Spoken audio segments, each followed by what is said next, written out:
Okay, hi Facebook guys. No one's watching us yet, but we wanted to officially introduce our talk show. We are Lipstick and Logic, and I'm going to kick it over to Jessica. I don't know if it's in the same order for you guys. I see Jess, Isha, and I think it's different. so Jessica, want to introduce yourself? Yes, my name's Jessica Cartwright. So currently I live in California, and I'm excited to just kind of discuss different topics and different ideas with everyone, kind of see how the world thinks. Yeah. Ish.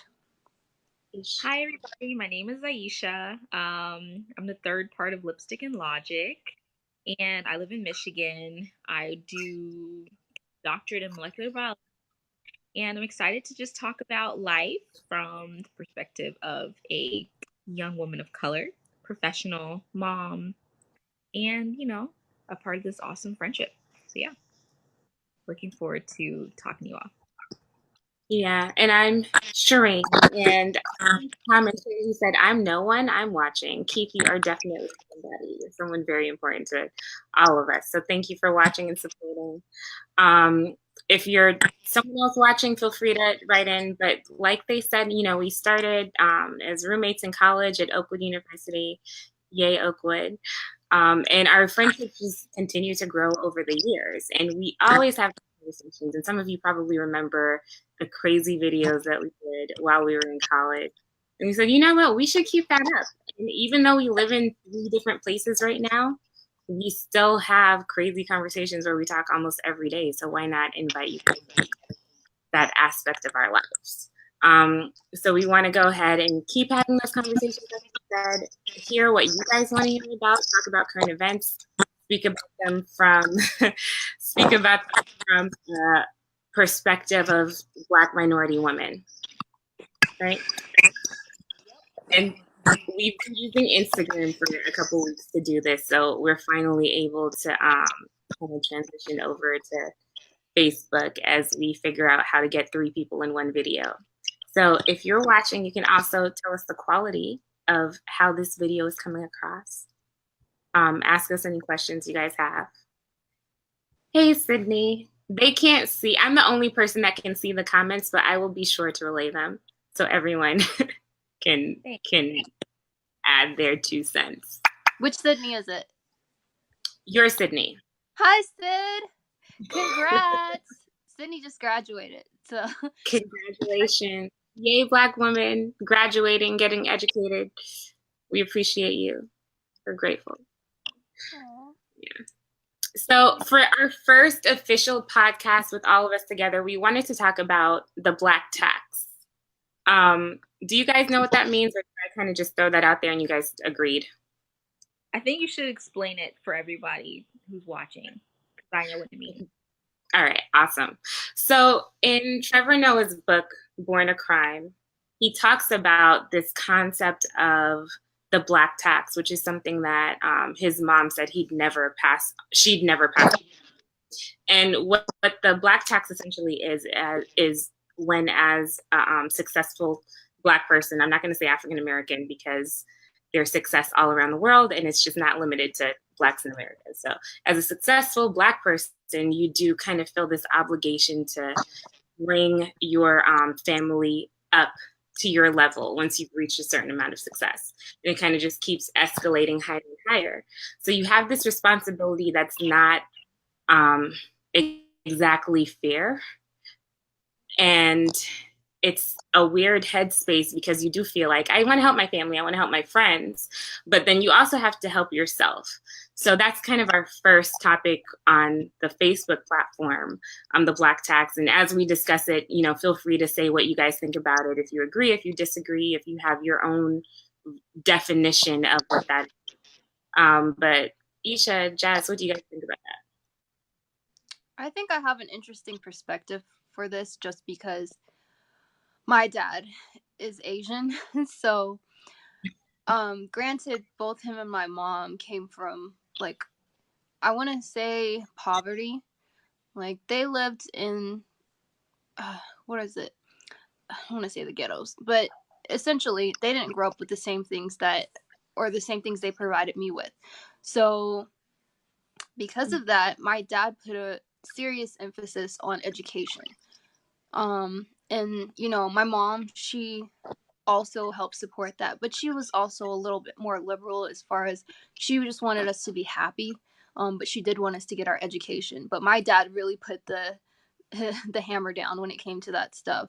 And because of that, my brother and I have a different life experience from them.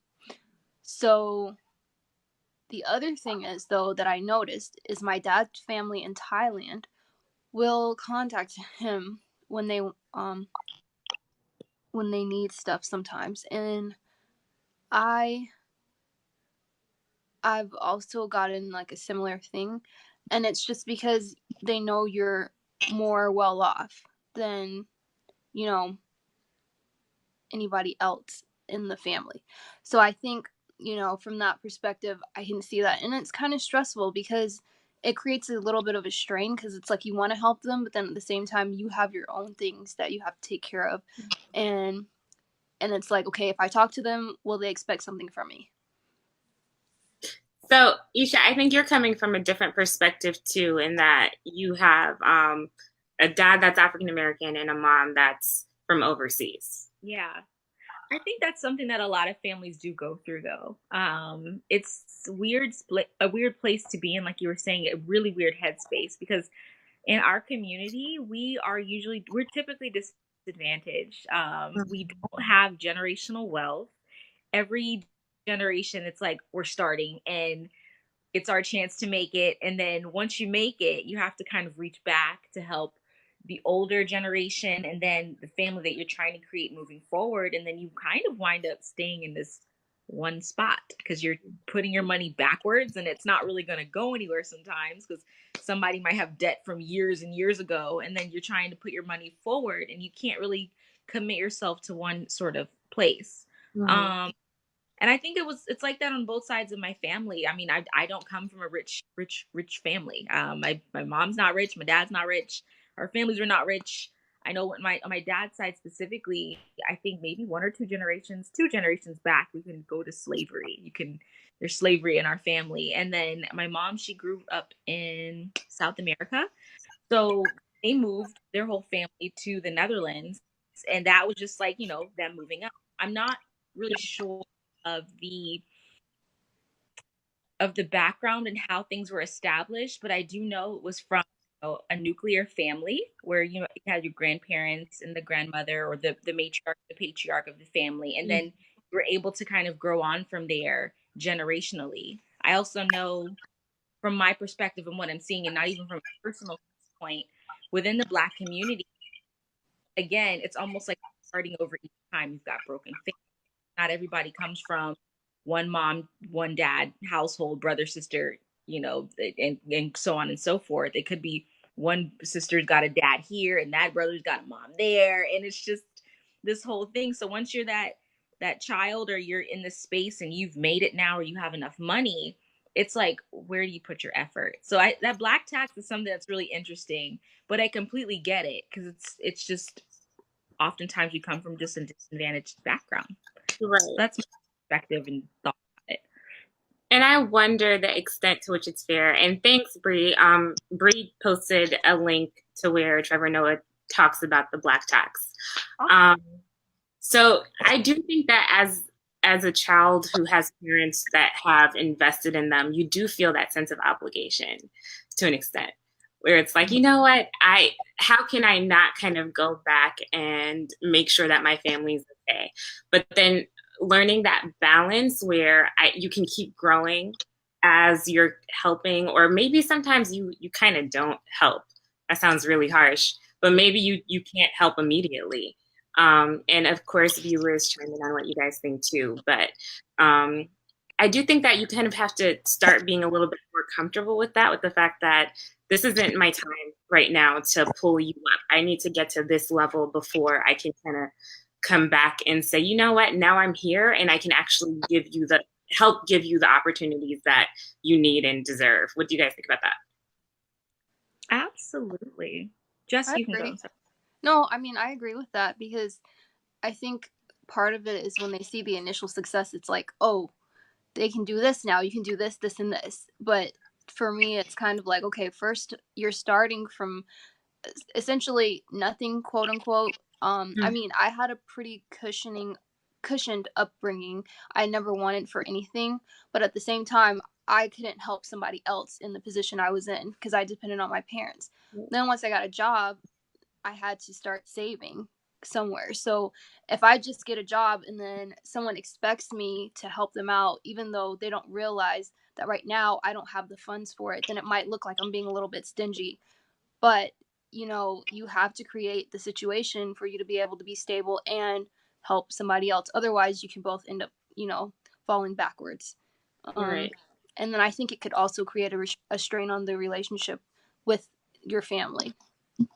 But I think for us, it's easier said than done. I think we speak with being able to look at it from this perspective.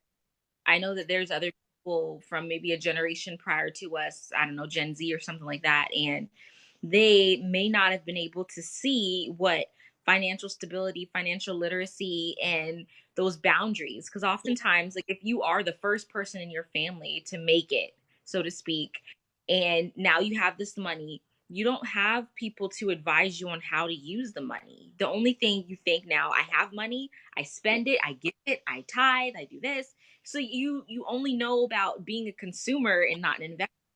And then even investing, you don't know what to invest in. So I think for us, it's really easy to be like, oh no, I have money, I'm gonna have boundaries, and I'm not gonna help you yet. But because you're gonna feel pretty awful if you've been in a struggling family and now you have something they're still struggling.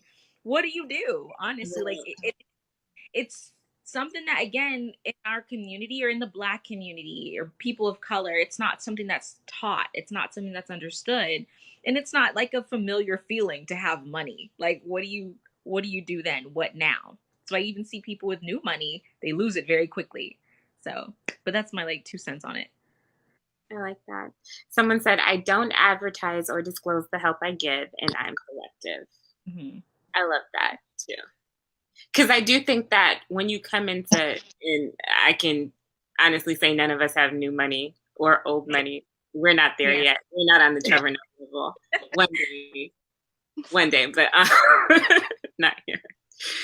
But I do think that when you get to that point, you see that with celebrities, especially with the quote unquote hood mindset, where, oh, I got here and look at all the stuff I can do now.